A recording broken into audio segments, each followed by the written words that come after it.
പ്രിയപ്പെട്ട സഹോദരന്മാരെ, ഒരാൾ മരണപ്പെട്ട് കഴിഞ്ഞാൽ ആ മരണപ്പെട്ടവിടെ അവിടെയും വിവാദമാണ്. ഒരു മരിച്ച വ്യക്തിക്ക് വേണ്ടത് റഹ്മത്താണ്.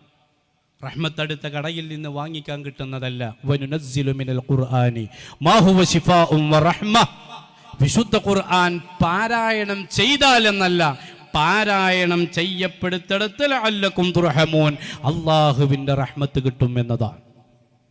ഖുലഫാഉർ റാഷിദീങ്ങളെ മുറുകെ പിടിക്കണം എന്ന് പറയുമ്പോൾ ബഹുമാനപ്പെട്ട അബൂബക്കർ സിദ്ദീഖ് റളിയല്ലാഹു അൻഹുവിന്റെ ജീവിതം നോക്കുമ്പോൾ തിരുഹബീബിൻ കൺമറയുന്നതിൻ്റെ മുമ്പ്, ഖബറടക്കപ്പെടുന്നതിൻ്റെ മുമ്പ് അവിടുത്തെ ശറഫാക്കപ്പെട്ട ശരീരത്തിന്റെ അടുക്കൽ അവിടുന്ന് നിർവഹിച്ചത് വമാ മുഹമ്മദുൻ എന്ന് തുടങ്ങുന്ന ഹബീബിന്റെ മദ്ഹ് ഉൾക്കൊള്ളുന്ന വിശുദ്ധ ഖുർആനിന്റെ ആയത്തായിരുന്നുവെങ്കിൽ ആ വിശുദ്ധ ഖുർആനിന്റെ ആയത്ത് കേട്ട സ്വഹാബത്ത് നീരസം പ്രകടിപ്പിച്ചോ?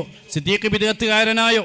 എന്താണിത് പരിപാടി എന്ന് പറയുന്നതിന്റെ മുമ്പ് മാമി മുസ്മിഇൻ ഇല്ലാ യത്ലൂഹാ, അവരെല്ലാവരും ഓതിക്കൊണ്ടേയിരുന്നു.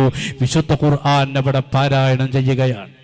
മുത്തബി സുന്ന എന്ന പേരിൽ അറിയപ്പെടുന്ന അബ്ദുല്ലാഹ് ബിൻ ഉമർ റളിയല്ലാഹു അൻഹു അവിടുന്ന് വസിയ്യത്ത് ചെയ്യുകയാണ്. ഖുർആൻ ഓതാൻ പാടില്ല എന്ന് പറയുന്ന ആളുകൾ മയ്യത്ത് നിസ്കരിക്കുമ്പോൾ ഒന്നാമത്തെ തക്ബീറിലെ ഫാത്തിഹയെ കുറിച്ച് സഹീഹുൽ ബുഖാരിയിലെ അധ്യായം ബാബു ഖിറാഅത്ത് ഫാത്തിഹത്തുൽ കിതാബ് അലൽ ജനാസ, മയ്യത്തിന്റെ പേരിൽ ഖുർആൻ ഓതുന്ന അധ്യായം എന്നാണ്. ബഹുമാനപ്പെട്ട ഇമാമുനാ ശാഫിഈ തങ്ങളുടെ പേരിൽ ഖുർആൻ ഓതിയിരുന്നു. ഷാഫി ഇമാം ഖുർആൻ ഓതാൻ നിർദ്ദേശിച്ചിരുന്നു. നബി ഇമാം ഓതിയിരുന്നു. പൂർവികരായ ആളുകൾ മുഴുവനും ഖുർആൻ ഓതിയിരുന്നു. എന്തിനധികം ഇബ്നു തൈമിയ്യയുടെ ജനാസക്കരികിൽ പോലും ഫഖറഉ അലൈഹി ഖത്മാത്ത്, ഒരുപാട് ഖുർആൻ പാരായണം ചെയ്തിരുന്നു എന്ന് കാണാം. ചുരുക്കി പറഞ്ഞാൽ വിശുദ്ധ ഖുർആൻ പാരായണം ചെയ്യുക എന്നുള്ളത് അത് വളരെ പ്രധാനപ്പെട്ട ഒരു ആചാരമാണ്. മയ്യത്തിന് റഹ്മത്തിറങ്ങുന്ന കാര്യമാണ്.